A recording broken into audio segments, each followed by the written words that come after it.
안녕하십니까. 법무법인평안의 득공이 변호사 최봉균입니다. 여러분, 판결 선고 날짜가 다가왔는데 갑자기 연기됐다는 연락을 받으셨나요? 혹시 나쁜 결과가 나오는 건가? 마음이 철렁 내려앉으셨죠?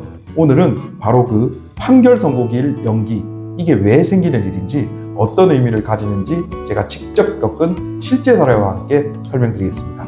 궁금하신 분들은 끝까지 들어주십시오. 변호사님, 판결 선고기일이 왜 갑자기 연기되는 건가요? 네, 이 질문 정말 많이 받습니다. 재판이 다 끝나고 이제 판결만 남았는데 갑자기 선고가 미뤄졌다고 하면 누구나 불안하실 수밖에 없습니다.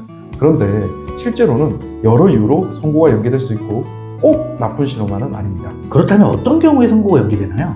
네, 대표적인 두 가지 상황이 있습니다.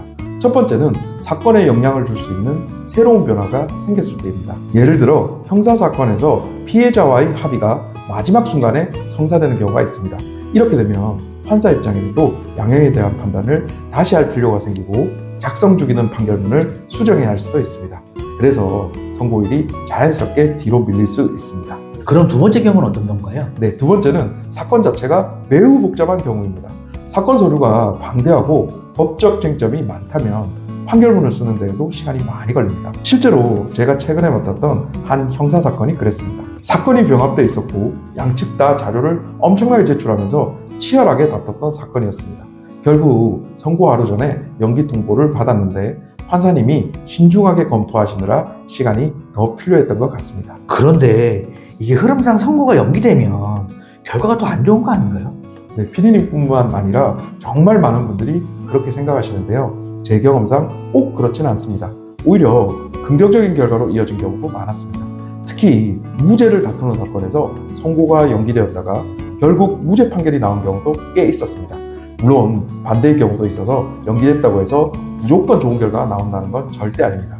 중요한 건 연기 자체가 반드시 나쁜 신호만은 아니라는 것입니다. 결국 판사님들이 좀 더 신중하게 판단하려고 연기하시는 거네요. 네, 정확히 맞습니다. 재판부 입장에서도 사건 하나하나가 무거운 결정입니다. 특히 형사사건은 판결이 한 사람의 인생에 큰 영향을 줄 수 있습니다. 사건 내용이 바뀌었거나 쟁점이 복잡한 경우라면 신중하게 다시 판단할 시간을 가지는 것, 그게 바로 선고 연기의 본질이라고 보시면 됩니다. 판결이 미뤄졌다고 너무 불안해하실 필요는 없습니다. 오히려 재판부가 사건을 더 꼼꼼히 들여다보고 있다는 증거일 수 있으니까요. 오늘 영상이 같은 상황에 계신 분들께 마음의 여유와 도움이 되셨길 바랍니다. 영상이 도움이 되셨다면 구독과 좋아요 제발 부탁드리고요. 다음에도 법정에서 실제로 겪는 이야기들 쉽고 현실감 있게 전해드리겠습니다. 감사합니다.